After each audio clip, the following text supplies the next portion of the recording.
आदरणीय प्रधानमंत्री जी 11 साल से प्रधानमंत्री हैं। 20 साल से बिहार में उनकी सरकार है। अगर उनकी कोई उपलब्धि रही, क्योंकि उनकी कोई उपलब्धि 11 साल की ऐसी नहीं रही कि बिहार वासियों को वो ये बता सके कि उन्होंने बिहार के लिए क्या किया है। पहली बार हमारे प्रधानमंत्री जी से कुछ सवाल हैं। आदरणीय प्रधानमंत्री जी, आप ये बताइए कि इन 11 वर्षों में आपने बिहार को विकास कार्यों के लिए कुल कितना बजट दिया और गुजरात को आपने कितना बजट दिया। जिस अनुपात में आपको गुजरात से लोकसभा की सीटें मिली उससे अधिक बिहार ने आपको दिया है, लेकिन उस अनुपात में आपने बिहार को क्या दिया। बिहार में पिछले 11 वर्षों में और 20 वर्षों से आपकी एनडीए की सरकार है, आपने कितने उद्योग धंधे लगाए। बिहार में आपका कुल निवेश आपने कितना किया। गुजरात की प्रति व्यक्ति आय इन 11 वर्षों में कितनी बढ़ी और बिहार की कितनी बढ़ी। आधारभूत संरचना में आपने कितने इन्वेस्ट किया। आपने शिक्षा और स्वास्थ्य के क्षेत्र में बिहार में कितना इन्वेस्ट किया, ये आपको अवश्य बताना चाहिए।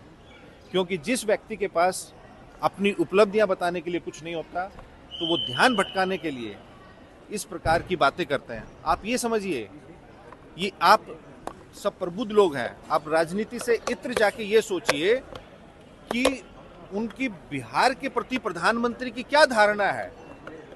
वो यहाँ कट्टा, कनपटी, बंदूक, दुनाली, सिक्सर इसकी बात कर रहे हैं। बिहार के युवा सबसे अधिक रेलवे में जाते थे।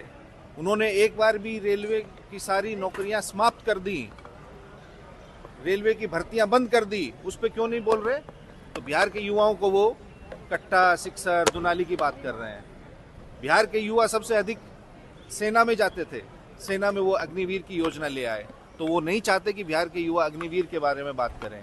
एसएससी की उन्होंने नौकरियां बंद कर दी। और ये झूठ की खेती करने वाले लोग, 11 वर्षों में इन्होंने 1 करोड़ नौकरियां पूरे देश में नहीं दी, और वो अपने सो कॉल्ड मैनिफेस्टो में कहते हैं कि हम बिहार में देंगे। ये नौकरी और रोजगार की लकीर आदरणीय तेजस्वी यादव जी ने खींची है। तो वो तेजस्वी जी के किसी भी सकारात्मक मुद्दे पे बात करने की बजाय, प्रधानमंत्री जी हों या उनके, आप देख रहे हैं चील कौवे की तरह हेलीकॉप्टर उड़ रहे हैं, उनमें जितने भी लोग यहाँ राजनीतिक पर्यटन करने आए हैं, उनको जवाब देना चाहिए कि उन्होंने कितनी बिहार में नौकरियां दी, कितने कारखाने लगाए, कितने उद्योग लगाए, पलायन रोकने के लिए क्या किया, गरीबी, बेरोजगारी, महंगाई रोकने के लिए क्या किया। जो ज्वलंत मुद्दे हैं, जो जनता के मुद्दे हैं, उन पे आदरणीय प्रधानमंत्री जी बात नहीं करते। क्यों नहीं करते? क्योंकि उनके पास देने के लिए कुछ नहीं है। वो खाली हिंदू मुसलमान की बाइनरी के अलावा वो यहाँ भी प्रयोग नहीं चला। तो अब वो इस प्रकार की भाषा, क्या एक प्रधानमंत्री जी को इस प्रकार की भाषा शोभा देती है? माना वो उस पद पे बैठे हुए व्यक्ति नहीं है, पद है, एक पद की गरिमा होती है। अपनी नहीं तो कम से कम उनको पद की गरिमा का ख्याल रखना चाहिए। राजनीति आनी जानी चीज़ है। कल को जो हमारे आने वाली नस्लें हैं, पीढ़ी हैं, वो सोचेंगे कि हमारे देश में एक ऐसे प्रधानमंत्री होते थे जो सार्वजनिक मंचों से कट्टा, दुनाली, सिक्सर की बात करते थे। और रही बात सिक्सर की, वो तो हम तो देखे कि वो लालू जी से लड़ते लड़ते वो आरा के छोटे मोटे गायकों से लड़ रहे हैं। अब कौन गायक क्या गा रहा है। और ये उनकी जो पार्टी में है ना, प्रचार कर रहे हैं, वो लोग गा रहे हैं।